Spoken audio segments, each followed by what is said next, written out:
So I want to share with you tonight what I call the roots of the grand illusion. From the moment we're born into this world, we inherit more than just genes. We inherit stories, beliefs, and values passed down through generations. These inherited frameworks shape how we see ourselves and the world. Colonialism was not just a political or economic takeover. It was a profound imprint on culture, identity, and consciousness. His values, often unexamined, continue to influence societies long after the empires have faded. Then we enter into the power of religious conditioning. Religious teachings deeply intertwined with colonial histories have often been used to justify, control, and brings us into conformity. Over time, such dogmas became unquestioned truths, limiting perspectives and restricting our freedom of thought. So, this grand illusion is the collective acceptance of inherited narratives that no longer serve us, yet they remain embedded in our identities. It blinds us from recognizing our true potential and individuality. But now we must deal with the awakening of the mind. To break free, we must first acknowledge that these illusions exist.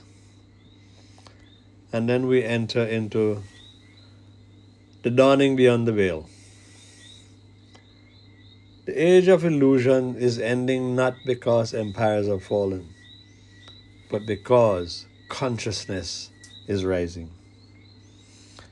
Humanity now stands again at the threshold of that garden, that ancient place where we are told it first began, where we first learn fear.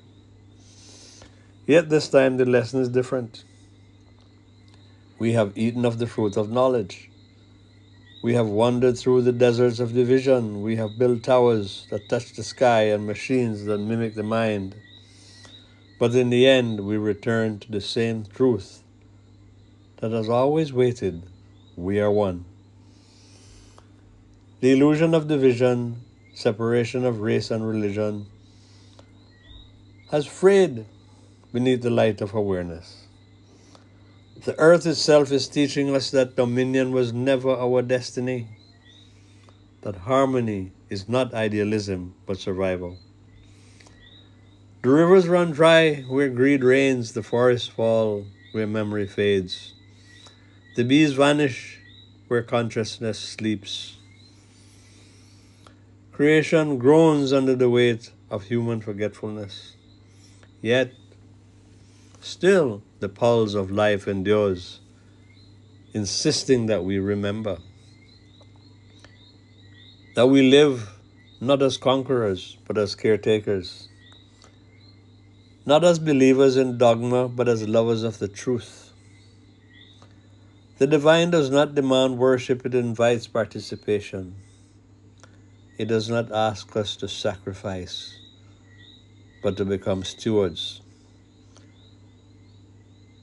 We are not asked to engage in unrealistic belief in something like transubstantiation, but to have reverence for the divine. The new awakening will not be born in temples or towers. It will rise in hearts that have grown tired of division, in hands that plant trees instead of flags, in voices that speak not of doctrine but of unity. It will come through those who see the sacred not as a creed, but as a consciousness.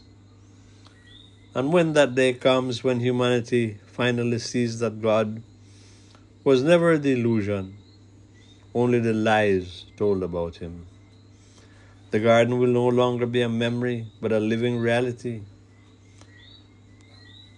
And what was referred to as the serpent will no longer be cursed, but understood as the eternal teacher, the one that urged us to seek truth and urged us to see beyond the ordinary.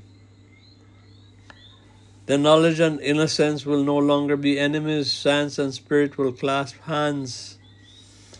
The bee will return to the blossom and the river to its song, and humanity to its purpose to serve as a conscious mirror of the divine.